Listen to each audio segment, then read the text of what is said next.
MBN 뉴스를 잠깐 읽어보았습니다. 거기 보니까 이런 기사가 떴어요. 애견과 함께 동반 투숙한다.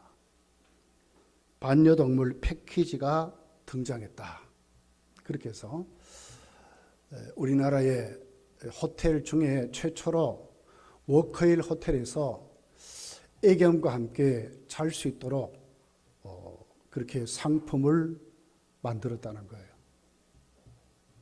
그래서 그 애견과 함께 투숙하면 식사를 제공하고 또 애견에 사료를 제공하고 간식을 제공하고 또 애견 침대를 제공하고 또 애견이 그 소변을 볼 수 있도록 패드를 제공하고 또 워커힐 그 산책 코스에 함께 산책할 수 있도록 그렇게 한다 그랬습니다.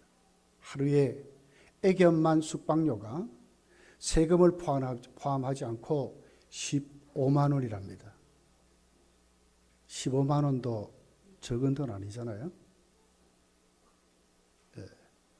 애견 한 애견을 데리고 자는데 그같이 우리나라 최초의 호텔 워커힐에서 상품을 팔고 있다는 거예요. 또 하나의 기사를 봤습니다.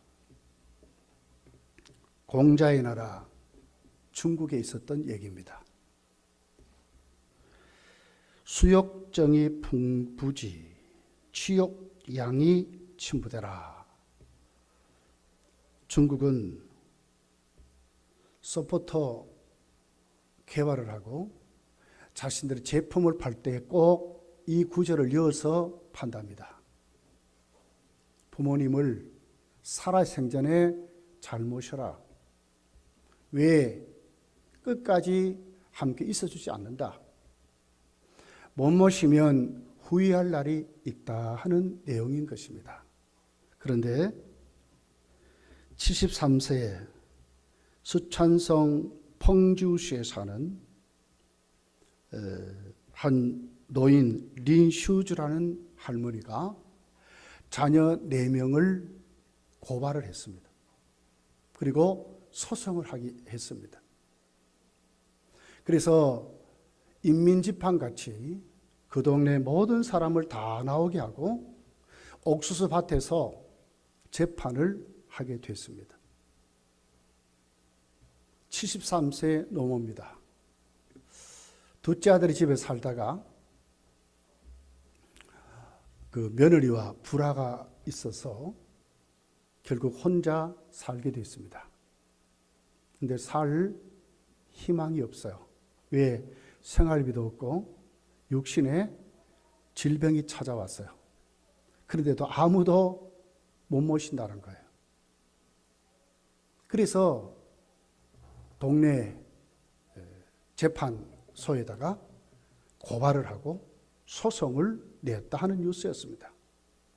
자녀가 4명이랍니다. 한 달에 각 분담해서 생활비를 그래도 아주 작게나마 똑같이 분담해라 하는 것은 전부 오케이 했어요. 근데 이제 혼자 살 수가 없어요. 병이 와서. 그러니까 이 어머니는 맏아들에게 가겠다. 그러니까 거기에서 맏아들이 이렇게 말합니다. 나는 못 모십니다. 병들은 노모를 내가 어떻게 모십니까? 양로원에 보내야 합니다. 그래도 둘째 아들이 얘기합니다. 나는 그동안 모셨는데 형이 모셔야지 무슨 소리 하냐고. 딸 둘이 얘기합니다. 절대로 양로원에 보낼 수 없습니다. 그러니까 그 오빠가 말합니다. 그럼 앞으로 모시다가 일어나는 병원비를 똑같이 분배하자. 그러니까 아무도 못한다며. 그런데 그 재판관이 하는 얘기입니다. 맏아들은 자기 어머니를 한 번도 어머니라고 부르지 않았답니다. 할머니 그랬대요. 이웃집 할머니를 부르듯이 그렇게 했다는 거예요. 이것이 오늘날 공자의 효를 말하는 이 물질이 만능인 이 시대에 살아가는 우리들의 모습이고 또 오늘 우리가 살아가는 사회의 모습인 것 같습니다. 개 한 마리 호텔에 투숙하는데 15만이라는 돈을 내면서도 함께 호텔에 투숙할 수 있도록 하는 것이 오늘 우리가 사는 이 사회라면, 또 한쪽 면에는 사람인데도 불구하고 부모님인데도 불구하고 못 모시겠다고 하는 일이 지금도 비일비재하고 일어나고 있다고 하는 것입니다. 여러분, 오늘 남의 얘기 같습니까? 오늘 우리들의 얘기인 것 같습니다. 그래도 살면서 노라도 만들어 놓은 분들은 그래도 자녀들에게 명절 때 와라 그러면 꼼짝없이 와요. 왜 그렇습니까? 그래도 그 아버지의 유산이나 이것 때문에 오는 것이겠죠. 아무것도 없는 부모를 과연 오늘 자녀들이 모실까? 참 어려운 문제인 것 같습니다. 여러분, 오늘 왜 우리의 마음들이 이렇게 무너졌는지를 오늘 다시 한번 생각하면서, 우리 교회는 지난주에 공동의회를 통해서 하나님이 세운 하나님 일꾼들을 뽑으려고 했지만 뽑을 수가 없었습니다. 이걸 생각하면서 한 주간 하나님께 엎드려서 정말 회개하는 마음으로 기도했습니다. 저만이 아니라 우리 모두가 그런 자리로 나아가야 될 줄 믿습니다. 그러면서도 오늘 본문을 보면 그 가운데서도 포기하지 아니하시는, 다시 세우셔서 다시 맡기시는 하나님의 은혜와 은총이 오늘 본문에 기록되어 있는 것을 보게 됩니다. 여러분, 오늘 이 말씀은 특별히 이사야가 앞으로 남쪽 유다, 앞으로 예루살렘에 이루어질 앞으로의 그 예언을 자세하게 기록한 그런 말씀으로 기록하고 있습니다. 1절, 2절까지의 말씀을 보면 일어나 빛을 발하라 하는 명령형으로 기록이 되어 있습니다. 3절에서 9절까지를 보면 그 같은 그들에게 하나님이 일을 맡기는데 오늘 우리에게 있는 정도가 아니라 눈을 열어서 만방이 그들에게 오게 하시는 이방인의 구원까지를 맡기시는, 부흥에 불길을 붙이시는 하나님의 모습이 3절서 9절까지의 내용으로 그렇게 기록되어 있습니다. 그러면서도 그것을 감당하게 하기 위해서 10절에서 14절을 보면 하나님은 그들을 축복하는 장면이 있습니다. 그리고 15절에서 22절을 보면 하나님 앞으로 그들을 축복하시고 앞으로 그들을 어떻게 이루실까 하는 미래에 대한 축복의 약속이 자세하게 기록이 되어 있는 것을 보게 됩니다. 여러분, 그렇습니다. 우리 모두가 어떻게 보면 하나님 앞에 엎드려 회개할 자들입니다. 그렇지만 또 하나는 그럼에도 불구하고 하나님 우리를 또 세워서 또 다듬어서 또 새롭게 해서 하나님이 우리를 다시 쓰신다고 하는데 소망이 있다고 하는 것입니다. 먼저 우리가 이런 말씀을 대하면서 맨 첫 번째 생각할 것이 뭡니까? 오늘 본문에 보니까 일어나라 하는 말씀이 있습니다. 1절에 이렇게 말합니다. 일어나라 빛을 발하라 하는 말씀이 있습니다. 일어나라 하는 말입니다. 원문을 보면 힘을 내라, 솟아오르라, 그 자리에서 주저앉지 말고 서라 하는 말씀입니다. 이 명령형으로 나와 있습니다. 사실 어떻게 보면 오늘 이스라엘 백성은 일어나기에는 너무너무 좌절하고 너무너무 주저앉아 있는 것을 보게 됩니다. 왜 그렇습니까? 그들의 죄악 때문에 하나님은 무섭게 그들을 다루셨어요.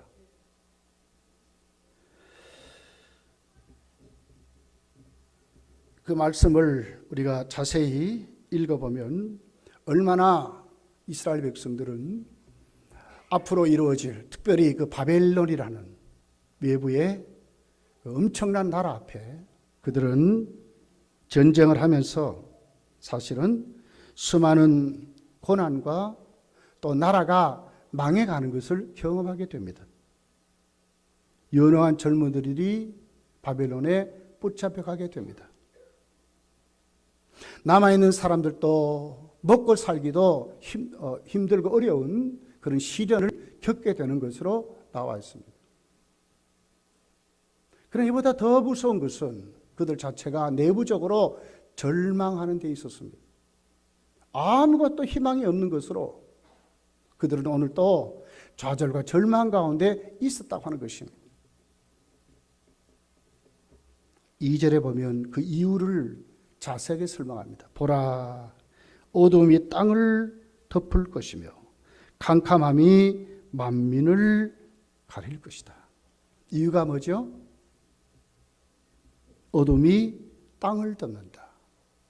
아무것도 분별할 수 없는 바벨론으로 인해서 또 그들에게 다가온 이 절망이 희망도 없도록 아무것도 보이지 않는, 점점 더 그렇게 된다는 거예요. 이스라엘은 진짜 빛을 잃어버린, 절망만 있는 그들의 모습을 오늘 이렇게 기록하고 있습니다. 근데 1절에 다시 한번 이렇게 말합니다. 일어나라 하시는 그 하나님이 그 다음에 보니까 오직 여호와께서 내 위에 임하실 것이다. 일어나라, 빛을 발하라. 오직. 근데 새로운 방법을 오늘 제시하는데 오직 그래서 유일하다 하는 거 아닙니까? 좌절합니다. 절망합니다. 바벨론이 나라를 무너뜨립니다. 젊은이들이 잡혀갑니다. 민심이 흉흉합니다. 앞도 보이지 않습니다. 깜깜한 어둠만 있습니다. 이럴 때 이스라엘 모습이 어땠을까요? 원망하고 불평하고 물고 먹고 뭐 난리를 쓸 거예요. 어떻게 보면 지옥을 방불할 정도로 힘들고 어려웠을 거예요.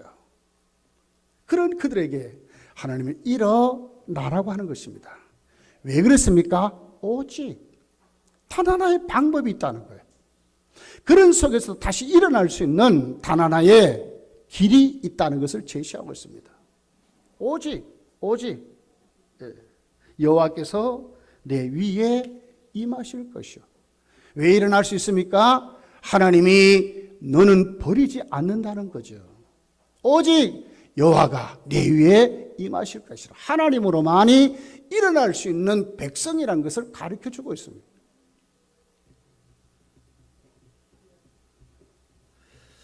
이런 예화를 읽어봤어요. 벤처 기업을 한 분이 결혼 생활 8년째 접어들었습니다. 그러다가 그 회사를 잘못 운영해가지고 그만두도 직전이 됐어요. 집에 딱지가 붙고 뭐 난리가 났어요. 아이들은 창피해서 학교를 못 간답니다. 아니나 다를까 남편이 도망가 버렸어요. 갈 곳이 없어져 버렸어요. 그래서 하는 수 없어가지고 친정으로 가게 됐습니다. 어머니를 붙잡고 하소연합니다. 갈 곳이 없습니다. 어머니, 나 어떻게 하면 좋겠습니까? 남편도 도망갔습니다. 아이들은 학교도 갈 수 없습니다. 내 것은 이제는 아무것도 없습니다. 다 딱지가 붙고 다 넘어가게 생겨버렸습니다. 어머니는 아무 말도 하지 않고 부엌으로 갑니다. 냄비 3개를 올립니다. 물을 끓입니다. 거기다가 당근을 하나 집어넣습니다. 하나에는 또 계란을 하나 집어넣습니다. 또 하나에는 그가 봤던 여러 가지 채소를 또 거기다가 커피를 가루를 집어넣습니다. 한참 후에 어머니가 그 딸을 부릅니다. 이 당근을 한번 봐라. 원래 딱딱한 껍질인데 물속에 펄펄 끓는 물속에 들어갔더니 다 뭉글뭉글해진 아주 연약한 것으로 여기 있다. 또 봐라. 계란은 삶기 전에는 그냥 쥐면 퍽 터져버려가지고 아주 연약한 건데 삶아 놓으니까 그래도 안에 자기라고 하는 것이 딱 굳어져 있다. 그리고 이 채소를 한번 봐라. 그리고 이 커피가루를 한번 봐라. 보기에는 아무것도 안 있는데 삶아 놓으니까 커피가루가 온 물을 또 채소를 다 향기를 바라도록 하지 않았느냐. 분명히 당근이나 계란이나 오늘 채소들은 분명히 펄펄 끓는 그 물에 환난을 당했다. 해볼 방법이 없다. 그러나 끓고 난 다음에 그들을 이렇게 보니까 다 변화되어 달라져 있다. 너는 당근같이 되려느냐? 너는 아니면 계란같이, 계란의 정체성을 너가 갖겠느냐? 아니면 오늘 채소에 묻었던 이 커피가루와 같이 좋은 맛을 내는 것으로 네가 변하겠느냐? 딸은 거기서 땅을 치면서 통곡합니다. 어머니, 내가 알겠습니다. 내가 다시 일어나겠습니다. 그리고 다시 가정을 잘 추렸다는 일화가 있습니다. 여러분, 그렇습니다. 분명히 이스라엘은 좌절했습니다. 나라도 망했습니다. 젊은이들도 다 잡혀갔습니다. 아무 희망도 없고 절망 없습니다. 그들이 그렇게도 원했던 다윗의 나라를 세우지를 못했습니다. 눈으로 보기에는 망했습니다. 그런데 오늘 성경은 뭐라 그럽니까? 하나님이 뭐라 그럽니까? 일어나라고 말씀합니다. 왜요? 오직 유일한 방법이 있다는 거예요. 너희들이 정말 일어날 수 있는 방법이 있다는 거예요. 벤처교회를 하다가 망했지만은 그 딸이 어머니의 그 아름다운 말을 듣고 다시 일어났듯이 하물며 천지를 만드신 하나님, 우리의 생사하고 주창하신 그 하나님이 오늘 일어나라 하신다면, 그분이 내 위에 오셨다고 한다면 일어날 수 있을 줄 믿습니다. 나는 우리 교회에 지난 주일을 보면서 하나님께 엎드려 기도합니다. 하나님, 어떻게 하려고 이럽니까? 어떻게 해야 되겠습니까? 근데 하나님이 오늘 본문을 나에게 떠오르게 하세요. 일어나라. 힘을 내라. 다시 서라. 왜요? 이제 다시 하나님으로 일어나면 된다는 거예요. 너희가 지금까지 무엇을 의지하고 깜깜한 어두움 속에서 어두움만 가졌다면 이제는 일어나. 유일한 방법이 하나님으로 다시 일어나라는 거예요. 하나님 우리에게 임했다고 말씀하는 거예요. 사랑하는 성도들이여, 야곱을 보십시오. 오늘 새벽에도 제가 말씀을 드렸어요. 야곱의 절망이 있습니다. 창세기 34장 30절에 보면 야곱이 시몬과 레위에게 이르되 너희가 내게 화를 끼쳐 나로 하여금 이 땅의 주민 곧 가나안 족속과 브리스 족속에게 악취를 내게 하였도다. 나는 수가 적은즉 그들이 모여 나를 치고 나를 죽이리니 그러면 나와 내 집이 멸망하리라. 집안이 자식 함께 완전히 망하게 됐습니다. 다 무너질 정도가 아니라 아주 멸문치화가 되어버릴 정도가 되어버렸습니다. 야곱은 그렇게 고백하고 있습니다. 그들이 우리를 다 죽일 것이라고 말하고 있습니다. 무슨 희망이 있고 무슨 소망이 거기 있습니까? 그런 야곱에게 하나님은 일어나게 어떻게 하나님만이 하나님의 방법으로 일어나게 하십니다. 창세기 35장 1절 2절을 보면 이렇게 기록합니다. 하나님이 야곱에게 이르시되 일어나 베델로 올라가서 거기 거주하며 네가 네 형 에서의 낯을 피하여 도망하던 때에 네게 나타났던 하나님께 거기서 제단을 쌓아라 하신지라 그랬습니다. 무슨 얘기입니까? 하나님께로 하나님만이 하나님께로 돌아갈 때에 일어날 수 있다는 거예요.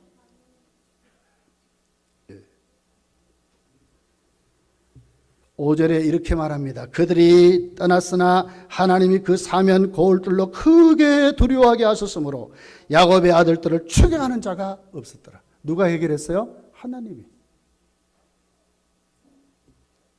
말씀 듣고 하나님으로 일어나 베델로 올라갈 때에 하나님은 세겜성 사람들에게 두렵게 함으로 한 사람도 따라오지 못하도록 하나님이 해결해 줬다고 말씀하고 있습니다.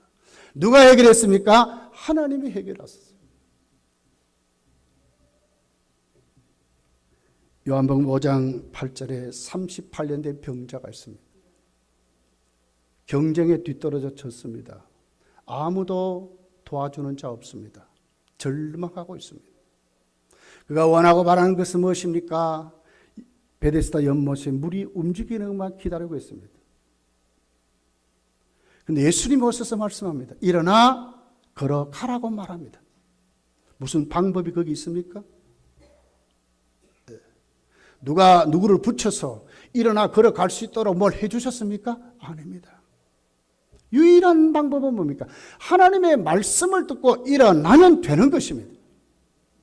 왜요? 하나님 우리에게 있기 때문에 그렇습니다. 마가복음 5장 41절에 보면 회당장 야일의 딸이 죽게 됐습니다. 아니 죽었습니다. 죽은 그 회당장 야일의 딸에 예수님이 찾아가서 어떻게 말합니까? 일어나야 소녀야 일어나라고만 말합니다. 거기다 무슨 약을 발라다 뭐 다른 것 하지 않았습니다. 하나님은 하나님의 방법으로 그렇게 하셨습니다. 이것저것 따질 필요 없습니다. 우리가 정말로 하나님 우리에게 위에 있는 줄 알고 오직 하나님이 우리에게 임하신 줄 믿고 우리가 일어나면 되는 것입니다. 야 봐봐라 뭐 이렇고 저렇고 아무것도 유익되는 것은 아닙니다. 열려를 제쳐놓고 다 덮어두고 우리 모두가 다 어디로 가면 됩니까? 오직 우리에게 임하신 하나님께로 가면 살아나는 것입니다.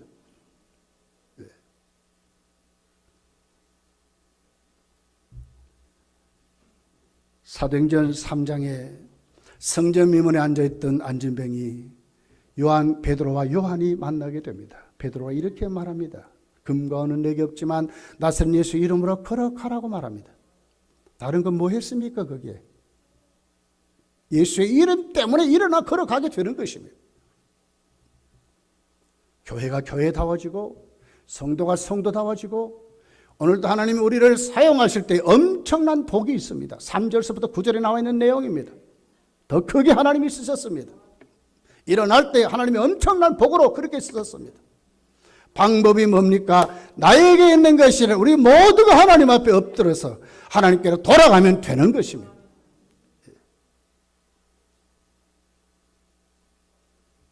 두 번째로 우리가 생각할 수 있는 것은 오늘 성경은 이렇게 말씀을 합니다. 일어나 뭘 해야 됩니까? 어둠을 몰아내고 빛을 발하라고 말씀하고 있습니다. 이스라엘은 엄청난 지금 타락 속에 있습니다. 이사야 59장 9절부터 10절까지 말씀을 보면 이렇게 기록되어 있습니다.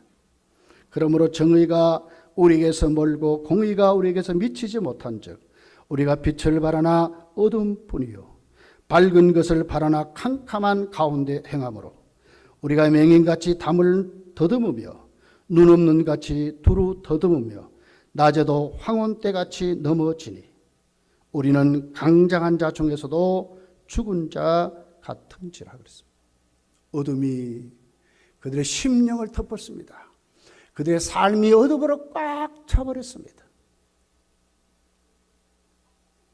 스스로 일어날 수 있는 힘은 아무것도 없습니다. 그런데 성경이 뭐라고 그러죠? 빛을 발하라고 말하고 있습니다. 오늘 2절에 이렇게 말합니다. 보라 어둠이 땅을 덮을 것이며 캄캄함이 만민을 가리운다고 말합니다. 빛을 발하기는 발해야 됐는데 그들의 상태가 어떻다고 깜깜하고 어둡다 그 말이야. 빛은 아무것도 없다 그 말입니다. 출애굽기 3장을 보면 하나님 모세를 통해서 이스라엘 백성을 구원하실 때의 모습과도 같은 내용입니다. 바로가 말을 안 듣습니다. 하나님이 모세에게 말합니다. 지팡이를 하늘로 들으라고 말합니다. 지팡이를 하늘로 들을 때 애굽 전체가 3일 동안 깜깜한 어둠 속에 빛이 하나도 없는 그런 모습으로 있었습니다. 그런데 이상하게도 이스라엘 백성이 살았던 고생 땅만은 안 그랬습니다.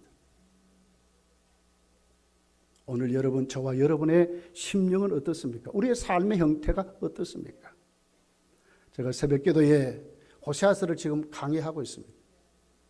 하나님의 열심, 거듭나게 해서 새 사람 되게 하신 하나님이, 믿음도 바르게 믿도록 하시는 하나님의 그 뜨거운 열심과 타락된 이스라엘의 그 싸움이 계속해서 호세아에 기록이 되어 있습니다.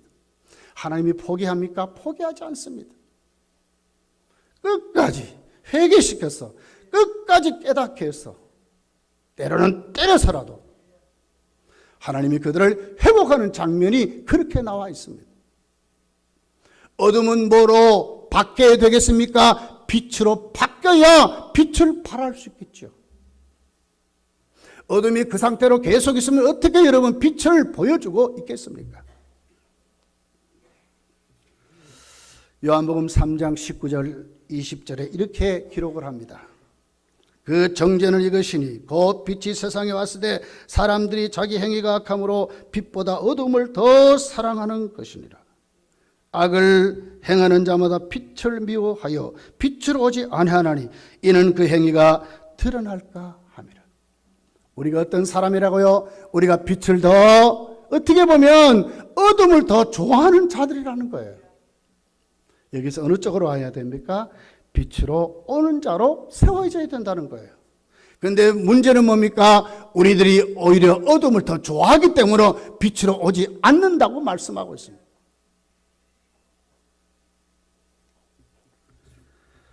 여러분, 오늘 성경은 우리에게 세 가지를 말씀합니다.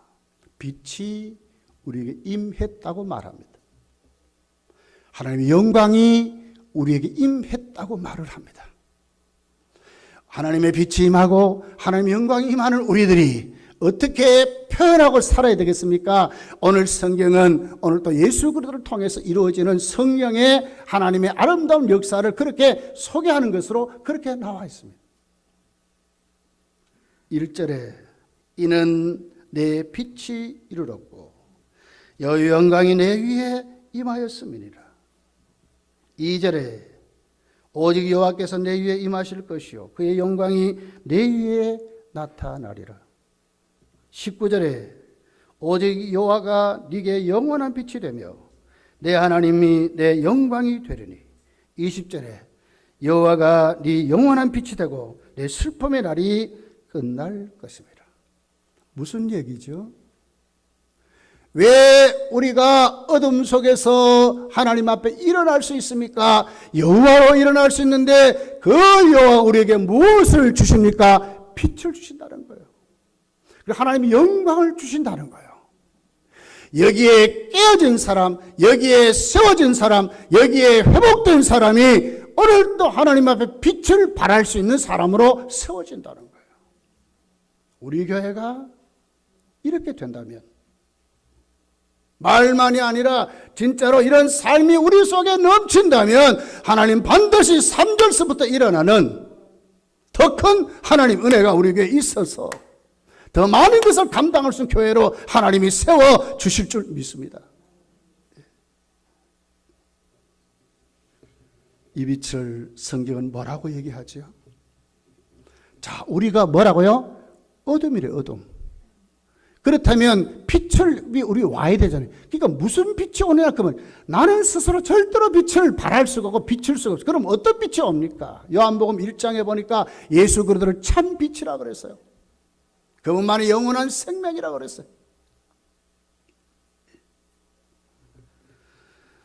또 12절에 가보면 예수님은 스스로 이렇게 말했어요. 나는 세상의 빛이다. 나를 따르는 자는 어둠에 다니지 않는다고 분명히 말씀했어요.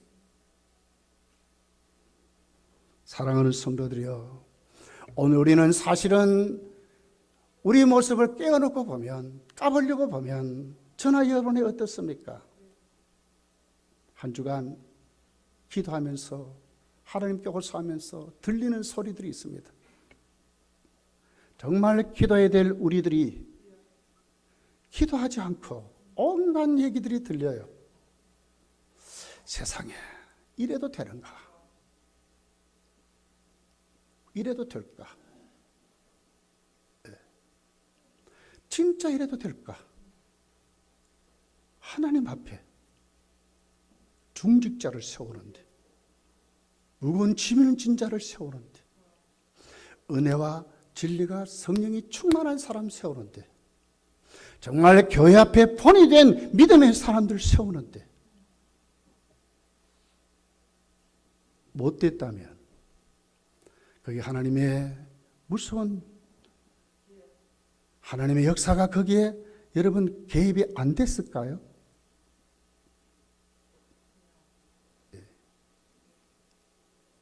우리가 전부 회개할 일이고, 우리가 정말 하나님 앞에 우리 자신을 어디로? 하나님께로 돌아와야 될 문제일 것입니다. 우리가 아무리 해도 우리 스스로 빛이 안 나타난다니까요. 사람 물고 먹고 이거밖에 없어요. 우리가 어느 쪽으로 가야 돼요? 참 빛이신 예수의 빛으로 내가 충만해져야. 그분이 뭐라 그랬어요? 나는 은혜와 진리가 충만하다 그랬어요. 독생자의 영광이라 그랬지 않습니까? 우리가 정말 예수로 충만해질 때에, 참빛을 내가 충만히 영접할 때에, 정말 예수님이 내 인생의 주인이 되고 우리 교회의 주인이 되고 예수 그리스도를 통해서 오늘 또 그 복음의 눈을 뜨고 나가는 교회가 세워질 때에 하나님이 더 많은 일꾼을 세워주실 줄 믿습니다. 여기에 우리 교회의 소망이 있는 거예요.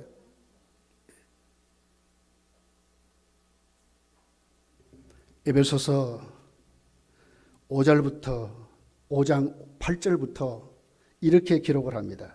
너희가 전에는 어둠이더니 이제는 주 안에서 빛이라. 빛의 자녀들처럼 행하라. 빛의 열매는 모든 착함과 의로움과 진실함에 있느니라.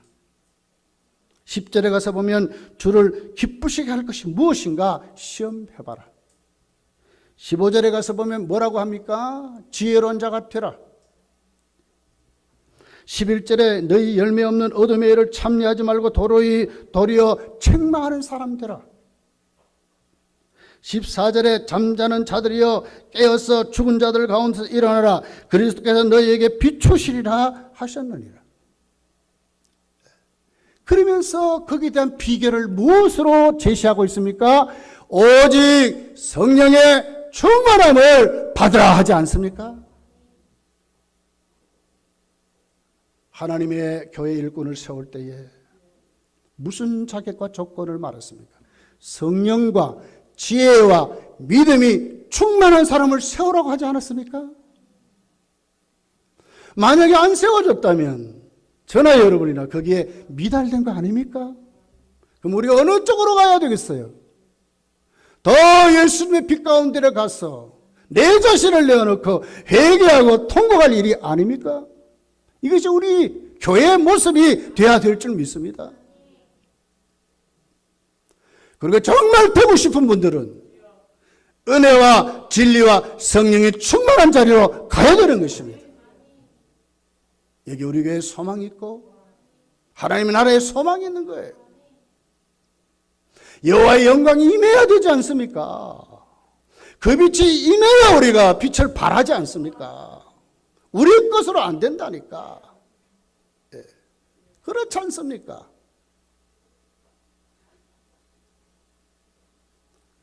오순절 마가이 다락방에 역사가 일어났습니다. 자, 뭐라고 합니까? 사도행전 2장 4절에 가니까 그들이 성령의 충만함을 받았다. 그냥 성령 받은 게 아니에요. 성령의 충만함을 받았다고 그랬어요. 사도행전 10장에 고넬료의 가정에 임한 성령이 뭡니까? 오순절날 초대교회에 임한 성령과 똑같은 성령이 맺다 그랬어요. 그거 뭐예요? 성령 충만을 말하거든요. 성령 충만한 그들에게 오늘 사도 베드로는 요엘서에 예언하지 않습니까? 하나님의 자녀들이 예언하고 젊은이들이 꿈을 꾸고 늙은이들이 환상을 보는 역사가 일어난다고 말하지 않습니까? 이 자리로 가야 하나님이 우리 교회를 더 멋지게 쓰실 거 아닙니까? 우리가 이 자리로 가야 되잖아요. 말하기 전에 이 자리로 가야 되는 거 맞지 않습니까? 성령 충만해야 빛의 열매를 맺는 사람들로 가정을 잘 다스리고 부부관계가 행복하고 직장생활이 행복하고 영적인 전투, 전신갑주를 입고 싸워서 이기는 자가 되지 않습니까? 이것이 맞잖아요.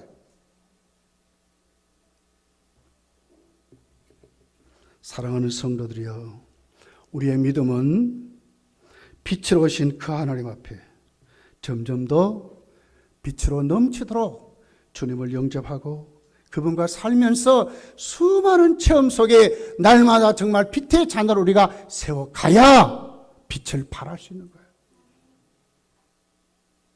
충만해져야 되는 거예요. 로마서 8장은 말하잖아요. 하나님이 왜 우리를 불렀습니까?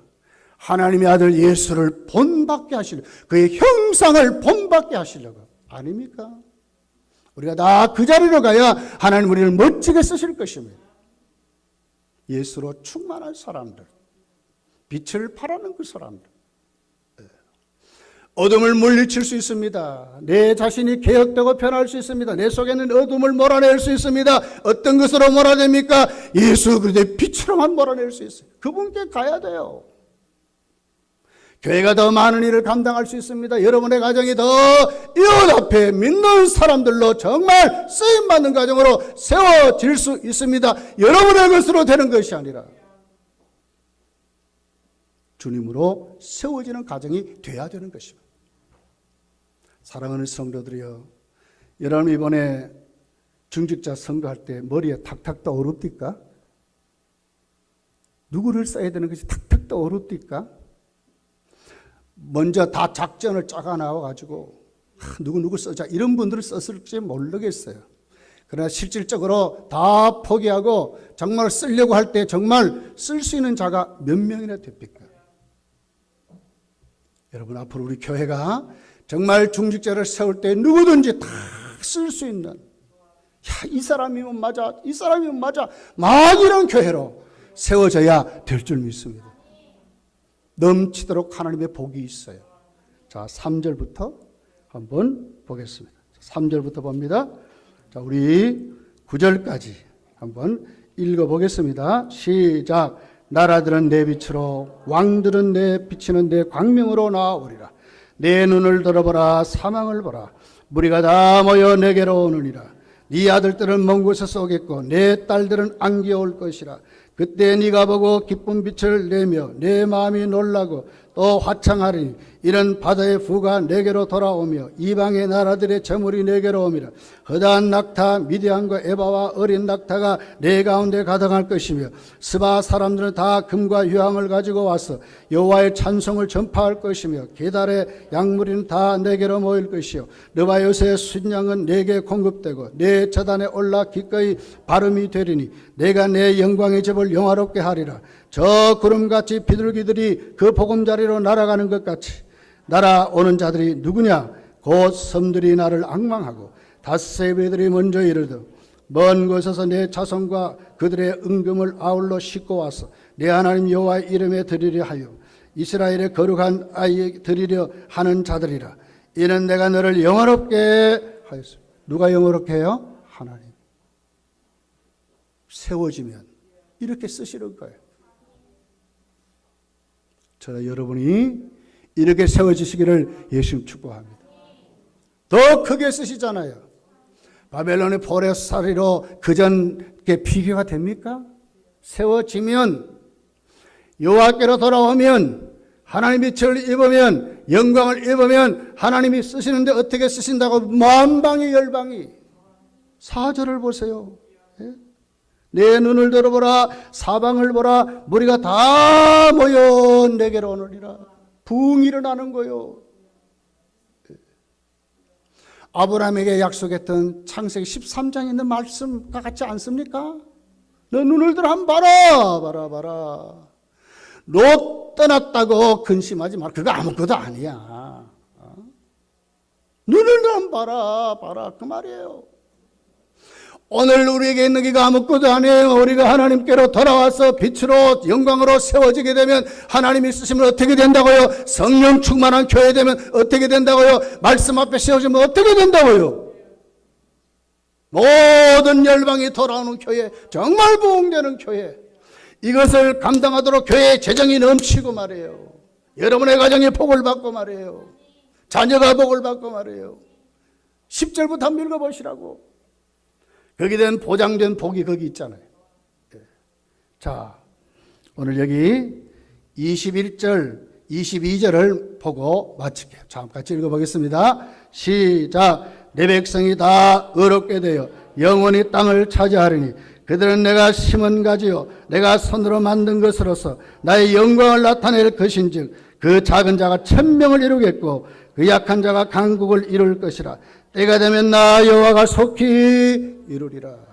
하나님 말씀이요. 여러분 이것 꿈꾸면서 우리 모두가 이 자리로 나가시기를 예수님 축복합니다. 기도하겠습니다.